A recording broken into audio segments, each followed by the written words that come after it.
안녕하십니까. 빅 콘테스트 챔피언 부문 런팀의 발표를 맡은 김소휘입니다. 저희 팀은 효율적인 충전 인프라 구축을 위한 최적 지점 위치 지수 개발을 중심으로 용인시 전기차 완속 충전소 입지를 선정했습니다. 목차는 다음과 같습니다. 먼저 분석의 필요성과 목적을 소개해드리겠습니다. 전기차는 친환경차로 높은 잠재력을 갖고 있으며 이에 따라 정부는 전기차 보급 확대와 충전 인프라 구축 관련 정책을 시행 중입니다. 하지만 전기차 충전소가 설치 지점과 충전 수요에 효과적으로 대응하지 못하고 비효율적으로 설치되고 운영된다는 문제를 인식했습니다. 그래서 현재 설치되어 있는 충전소들이 최적 위치라고 할 수 없으므로 이를 가정하는 모델링이 아닌 새롭게 지수를 제시하고자 하였습니다. 효율적인 충전 인프라 구축을 위해 최적 입지를 충전 수요가 많은 주거시설과 업무시설을 중점적으로 선정하는 것을 분석 목표로 했습니다. 또한 충전소 입지 수를 정할 때 정부의 2025년 전기차 충전소 구축 목표에 맞게 설정했습니다. 다음은 분석 과정 및 방법입니다. 저희 팀은 과제를 친환경 자동차법 시행령에서 정의한 충전소 의무 설치 대상 시설 여부에 따라 다른 분석 과정을 적용해 해결했습니다.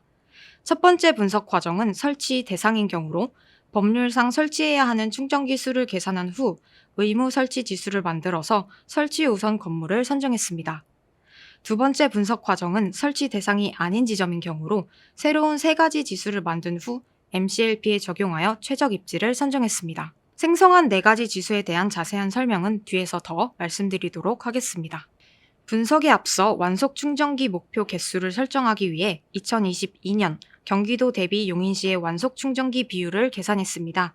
이후 다음과 같은 과정을 통해 2025년 용인시의 예상 완속 충전기 구축 수인 4,052개를 목표로 설정했습니다. 다음으로 데이터 전처리 과정입니다. 먼저 제공 데이터와 외부 데이터를 한 변이 100m인 정사각형의 그리드로 크기를 통일했습니다. 그리고 완속 충전소에 대한 수요는 운전자 연령에서 발생하므로 운전 가능 연령이 아닌 20세 미만인 행을 모두 제거했습니다. 전기차는 장거리보다 도시 내 주행에 주로 활용된다고 가정했습니다. 따라서 도시 내 주행을 위한 충전소 입지 선정을 위해 제공 데이터 중 거주자 기준 앱 웹 실행 데이터와 활동자 기준 앱 웹 실행 데이터 테이블을 선정해 활용했습니다. 더불어 완속 충전기가 설치 대상이므로 완속 충전에 해당되는 행을 선택하여 사용하였습니다. 저희는 다음과 같은 외부 데이터를 사용하였으며 각 데이터를 활용해 지수를 선정하였습니다. 외부 데이터는 결측치를 중심으로 전처리를 진행했습니다. 먼저 인구수 데이터에서 결측치인 행을 지도에 표시해 본 결과 산에 나타나 이를 제거하였습니다. 건축물 대장 정보에서는 건축물의 허가일을 통해 충전시설 의무 설치 비율이 달라지기 때문에 허가일 변수의 결측치를 착공일이나 사용 승인일로 대체했고 또는 생성일자의 1년 전 날짜로 대체했습니다. 다음으로 입지 선정입니다. 먼저 분석 방법을 설명드리겠습니다. 저희는 지수를 선정한 후에 PCA를 활용해 고차원의 데이터를 두 개의 차원으로 축소하고 K-민즈 클러스터링을 통해 유사한 데이터 객체들을 군집으로 분류하였습니다. 최종 입지 선정에는 MCLP 알고리즘을 활용하였습니다. MCLP는 최대 지역 커버 문제로 설비가 커버하는 수요의 합을 최대화하면서 K개의 설비 위치를 선정하는 알고리즘입니다. 앞의 방법론을 활용한 두 가지 분석 과정에 대해 설명드리겠습니다. 저희의 첫 번째 분석 과정으로 충전시설 의무 설치 대상 시설과 관련된 의무 설치 지수입니다. 건축물 대장 정보의 허가일을 통해 기축시설 여부를 확인하고 충전소 설치와 관련된 변수를 생성했습니다. 해당 시설 내에서 발생하는 완속 충전소 수요를 예측하기 위해 세대수 변수와 기축시설 여부에 따른 설치 의무 개수 변수를 생성했습니다.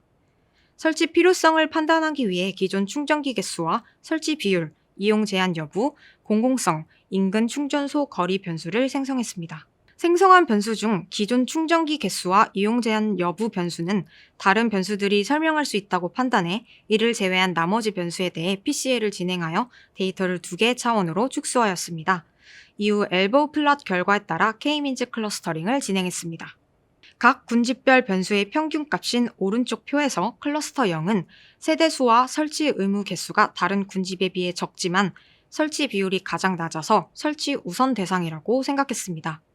또한 인근 충전소 거리가 다른 군집에 비해 가장 멀고 외부인도 사용할 수 있는 비율이 높아 주변 수요를 많이 커버할 수 있다고 판단하여 클러스터 0을 완속 충전소 우선 설치 대상 건물로 선정했습니다. 이러한 클러스터 0을 살펴보았을 때 교육 연구시설, 운동시설, 공동주택 등 다양한 종류의 건물이 포함되어 있어 그만큼 다양한 사람들이 이용할 수 있을 것이라고 생각됩니다. 그리고 클러스터 0을 포함한 모든 의무 설치 대상 시설에 설치 의무 개수만큼 완속 충전기가 설치된다면 두 번째 분석 방법에서 총 250기의 완속 충전기를 설치해야 함을 알 수 있었습니다. 다음으로는 두 번째 분석 과정인 의무 설치 시설이 아닌 지점에서의 입지 선정과 관련된 세 가지 지수를 설명드리겠습니다. 먼저 잠재적 수요 지수입니다. 완속 충전수는 수요가 많은 지점에 설치되어야 하므로 4개의 수요 관련 변수를 생성했습니다. LG U+가 제공한 전기차 앱웹 이용자 추정 계수를 활용하여 모든 통신사를 반영한 전체 전기차 이용자의 앱웹 이용자 수를 추정하였습니다. 또한 운전 가능 연령 인구수가 많을수록 전기차 등록수가 많을수록 수요 가능성이 높다고 판단하여 운전 가능 연령 인구수, 행정동별 자동차 등록 대수 변수를 생성했습니다. 마지막으로 완속 충전기 한 대당 담당하는 전기차 대수를 고려하여 2025년 전기차 담당 대수 변수를 생성했습니다. 이후 PCA를 통해 데이터를 2개 차원으로 축소시키고 K민즈 클러스터링을 진행했습니다. 오른쪽 표에서 클러스터 2는 주성분 1에서 많은 영향을 차지하는 카운트 커스트 합, 운전 가능 인구, 자동차 등록 대수 변수 평균이 모두 가장 작은 값을 가지고 있어서 잠재적 수요가 미미한 곳으로 판단했습니다. 결과적으로 클러스터 2를 제거하고 클러스터 0, 1, 3에 속하는 그리드를 MCLP 알고리즘에서의 수요 지점 집합으로 활용했습니다. 두 번째로 충전소를 설치하는 데 고려한 사용자 편의성 지수입니다. 보다 많은 사용자가 쉽게 접근할 수 있는 곳에 충전소 위치를 선정할 필요가 있다고 생각했습니다. 그래서 인근 상업시설 수, 인근 주거시설 세대수 변수를 생성했습니다. 주차장의 경우는 그리드 내 주차장의 수뿐만이 아니라 주차장의 크기도 중요하다 생각해 주차 구획수 변수도 추가 생성했습니다. 각 변수별 분포를 보면 스케일이 모두 다르고 특정 구간에 다수 분포하고 있어 이상치의 영향을 덜 받는 로버스트 스케일링을 진행했습니다. 이후 앞선 첫 번째 지수와 마찬가지로 K민즈 클러스터링을 통해 5개 군집으로 분류하였고 주차장의 경우 경기도 내 전기차 충전기 확대를 위한 주요 입지 시설이기 때문에 주차장 수와 주차 구획 수를 우선적으로 고려하여 평균값이 가장 작은 클러스터 0을 제외하고 설비 후보 지역 집합을 생성했습니다. 세 번째로 사용한 지수는 설치 필요성과 용이성 지수입니다. 충전소 수가 적을수록 이용 제한이 있는 충전소 수가 많을수록 인근 충전소 거리가 멀수록 설치 필요성이 높기 때문에 충전소 수, 시간 제한이 있는 충전소 수, 인근 충전소 거리 변수를 생성했습니다. 각 변수들을 가중치로 활용하기 위해 0부터 10까지의 범위값을 갖도록 변환한 후 그 값을 모두 더하여 수요 집합에 부여할 가중치 집합을 생성했습니다. 앞에서 생성한 지수들을 MCLP의 알고리즘에 적용하였고 이때 저희가 사용한 목적 함수와 제약 조건의 수식은 다음과 같습니다. 앞서 MCLP를 소개해드렸을 때 말씀드린 바와 같이 설비의 위치와 수요 지점이 주요 포인트입니다. 목적 함수는 가중치 W인 수요 지점을 최대한 많이 커버하도록 합니다. 그리고 NI는 수요 지점 I를 커버할 수 있는 시설 후보지 집합으로 수요 지점 I가 설비 후보 지역이 커버하는 거리 안에서 적어도 하나 이상의 설비로부터 커버돼야 한다는 제약 조건이 있습니다. 또한 총 설치할 설비 개수는 K개입니다. 이때 저희 팀은 커버리지 반경을 1km로 설정하였습니다. 수요 지점은 잠재적 수요 지수를 활용하여 구성한 수요 집합을 사용하였고 설비 후보 지역 집합은 사용자 편의성 지수를 활용해 구성한 설치 집합을 사용했습니다. 설치 필요성 및 용이성 지수를 활용하여 구성한 가중치 집합은 바로 가중치로 사용하였습니다. 용인시 충전소 데이터에서 충전소 한 곳에 있는 충전기 수를 살펴본 결과 평균적으로 충전소 한 곳에 6개에서 7개의 충전기가 있다고 가정할 수 있습니다. 의무 설치 대상 외의 지역에 설치해야 하는 충전기는 250개이므로 총 36곳에서 42곳의 충전소에 배치가 될 필요가 있습니다.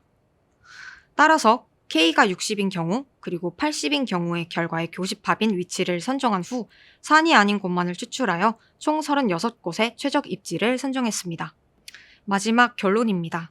두 번째 분석 과정에서 최종 선정된 36곳의 입지 중 랜덤으로 2개 입지를 추출하여 적합한 곳인지 확인해 보았습니다. 첫 번째 지점은 대학교 근처로 유동인구가 많아 수요가 높을 것이며 주변에 기업 건물도 존재해 해당 지역 근처 직장인들의 수요가 높을 것으로 기대됩니다. 두 번째 지점은 아파트 단지 사이에 존재하여 거주민들의 수요를 커버할 것으로 기대됩니다. 또한 초등학교부터 고등학교까지 여러 학교들이 주변에 있어 학교 교원들의 접근성에 좋아 전기차 대중화에 도움이 될 것으로 기대합니다. 따라서 두 번째 분석 방법에서 선정한 36곳의 입지가 완속 충전소에 대한 수요를 효율적으로 커버하는 최적 입지라고 할 수 있습니다. 첫 번째 분석 과정에서 선정한 우선 설치 대상 시설과 두 번째 분석 과정의 최적 입지 결과는 두 가지 측면으로 활용할 수 있습니다. 용인시의 경우 잠재적 수요, 사용자 편의성, 설치 필요성 및 용이성을 종합적으로 고려한 이 분석 프로세스를 통해 효율적으로 전기차 충전소 보급 확대가 가능할 것입니다. 또한 환경 친화적 자동차의 개발 및 보급 촉진에 관한 법률 시행령에 따라 의무 설치 대상 건물이 많아진 현재 추천된 우선 설치 건물부터 충전소를 설치하여 효율적으로 예산 사용이 가능합니다. 용인시뿐만 아니라 다른 경기도 시군에서도 분석 프로세스를 이용해 전기차 보급 확대 정책을 시행할 수 있습니다. 입지 선정 모델에 사용되는 세 가지 지수에 각 시군별 상황을 반영한 파생 변수를 추가하여 조정된 가정치로 해당 시군 맞춤형 완속 충전소 최적 입지 선정이 가능합니다. 이전까지는 공공성과 설치 편의성에 중점을 두어 충전기를 공급해 평균 충전량과 설치 지점 사이에 수요 공급 불균형이 발생하고 충전 사각지대가 존재했습니다. 그러나 저희 팀이 진행한 분석을 통해 수요가 많았지만 소외 지역이었던 지점을 중심으로 충전소를 설치할 수 있고 충전 편의성을 높이며 효율적인 충전 인프라를 구축할 수 있습니다. 더불어 용인 시민의 전기차 충전 정책 만족도를 높일 수 있어 결과적으로 용인 시민의 전기차 보급 대중화를 유도할 수 있을 것입니다. 이상으로 런팀의 발표를 마치겠습니다. 감사합니다.